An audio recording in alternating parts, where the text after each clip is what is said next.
नमस्कार, मैं हूं आपके साथ पूर्वी राय और आप देख रहे हैं खबर 24 एक्सप्रेस। हिडनबर्ग रिसर्च एक अमेरिकी निवेश अनुसंधान फर्म है जिसकी स्थापना शोधकर्ता नाथन एंडरसन ने की है। कंपनी फॉरेंसिक वित्तीय अनुसंधान, लेखा अनियमितताओं, अनैतिक व्यावसायिक प्रथाओं और अघोषित वित्तीय मुद्दों या लेन देन पर जांच और विश्लेषण करने में माहिर है।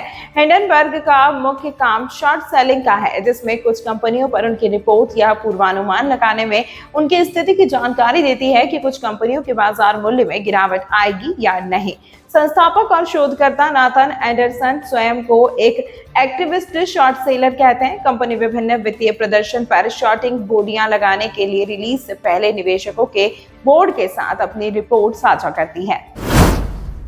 हिंडनबर्ग रिसर्च पहली बार भारतीय राजनीतिक और वित्तीय क्षेत्र में तब सुर्खियों में आई जब उन्होंने 2023 में अडानी समूह पर एक रिपोर्ट जारी की। रिपोर्ट में दावा किया गया है कि अडानी समूह के चेयरमैन गौतम अडानी ने 2020 से अब तक 7 प्रमुख सूचीबद्ध कंपनियों के स्टॉक मूल्य में हेरफेर के जरिए अपने मूल्यांकन में $100 बिलियन जोड़े हैं। हिंडनबर्ग की रिपोर्ट में आरोप लगाया गया है कि गौतम अडानी के छोटे भाई राजेश अडानी को जालसाजी और कर धोखाधड़ी के लिए 2 बार गिरफ्तार किया गया था, लेकिन उन्हें समूह के प्रबंध निदेशक के पद पर पदोन्नत कर दिया गया। फर्म के अनुसार अडानी के बड़े भाई विनोद अडानी 37 फर्जी कंपनियां संचालित करते थे जो मनी लॉन्ड्रिंग के दावों के केंद्र में थी।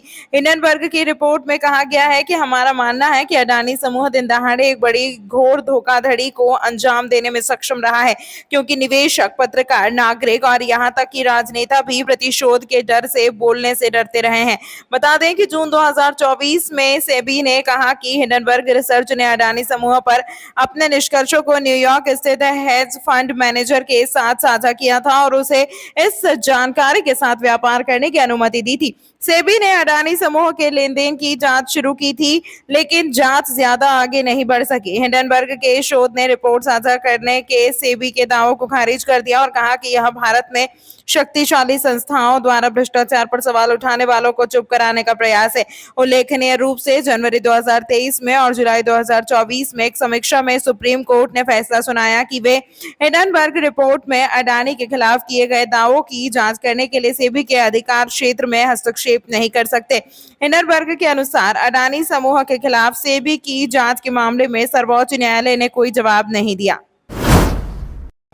तमाम महत्वपूर्ण खबरों के लिए देखते रहिए खबर 24 एक्सप्रेस।